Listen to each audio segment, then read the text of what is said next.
దేవుని పరిశుద్ధ నామానికి మహిమ కలుగునుగాక. ఈనాటి దేవుని వాగ్దానము మత్తయి సువార్త 19వ అధ్యాయము 26వ వాక్యము. అందుకు యేసు, ఇది మనుషులకు అసాధ్యము కాని దేవునికి సమస్తము సాధ్యము అనెను.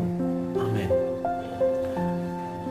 ఈ లోకంలో మనం చూసినట్లయితే మరి మనుషులకు అసాధ్యము కాని అనేక పనులు, అనేక క్రియలు మనం చూస్తూ ఉంటాం. అయితే మనుషులకు అసాధ్యమైన పనులు, మనుషులకు కఠినమైన అనేక పనులు మరి సర్వశక్తి కలిగిన దేవునికి సాధ్యము అని ఈ యొక్క వాగ్దానము మనకు తెలియజేస్తూ ఉన్నది. అయితే ఈ యొక్క వాక్యాన్ని, ఈ యొక్క వాగ్దానాన్ని వింటున్న నీ జీవితంలో మరి అలాంటి కఠినమైన పరిస్థితి, నీవు చేయలేని, నీ వల్ల కాని పని ఏదైనా ఉన్నట్లయితే యేసు క్రీస్తుతో దాన్ని ప్రారంభించు. సమస్తము ప్రభు సాధ్యము చేయను.